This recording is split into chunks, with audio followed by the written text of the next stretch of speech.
about to hear a lot in the next 72 days from the Biden-Harris ticket as this race really begins to heat up. Most of it will probably be lies about Donald Trump. Let's ask my next guest whose takeaway of it all, host of the Dan Bongino Show podcast. Fox News contributor Dan Bongino joins me now. All right, Dan, now you saw the Democrat convention. You heard my open. Kind of interesting. They failed to mention anything about China. They failed to mention anything about the anarchy going on the streets. Why do you think that is? Well, because it's their anarchy. I mean, it's Democrat-run city. Why would you mention that? I mean, it's obvious. Why don't we want to mention that the cities we govern are burning down?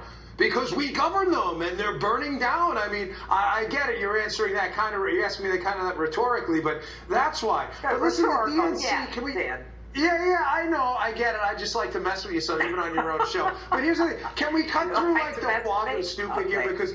Yeah, once in a while. You know, I like you. You're one of my favorite. Yeah. So cut through the fog is stupid because the media has been covering for the DNC all week. Listen, I'll give them a little bit of a pass because it's the first time they had to do it online. I'll be somewhat fair. But having said that, even by night 3, it was still a disaster. And what I'm really tired of is the media coverage of the Biden speech like it was some kind of, Abraham Lincoln-like Gettysburg Address. It was a disaster. No sane person who watched that came away like, wow, this is the leader of the free world. The only thing they came away with is this nonsense fairy tale that, hey, Biden's a really decent and good guy. Judge, he's not. If you're voting for Biden because you want your taxes to go up, awesome, he's your guy. You want high-rise, low-income housing in your suburbs? He's your guy. You want government to take over your health care? Biden is your guy. You want to redirect money away from the police? Biden's your guy. But he's not a nice guy. He's a serial plagiarist. He has made a living out of getting his family rich. Yes, off of access and what's the latest? Dan, what's the latest? Something just happened within the last 2 days on the plagiarism line again. They said that something that he did. Speech, yes, he supposedly took it from a Canadian politician. Yeah, Canadian politician. They're like, oh yeah, but we use them for inspiration. Yeah, without a footnote, that's called plagiary. Does he not know? I've written books. You have to I have it right here. You have to footnote the darn thing. But the guy, he's not a good guy, Judge. Judge, wait, I gotta get this. I had to write this stuff down. He said he marched in the civil rights movement. He didn't. He said he was shot at in Iraq. He wasn't.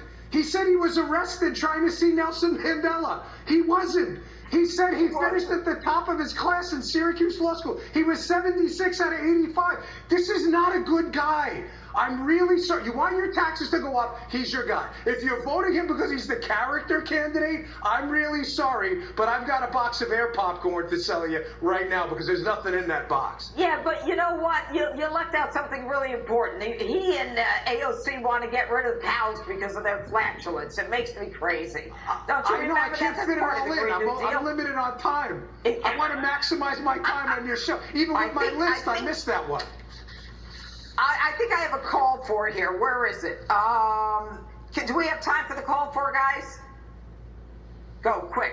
I hope so, because it's...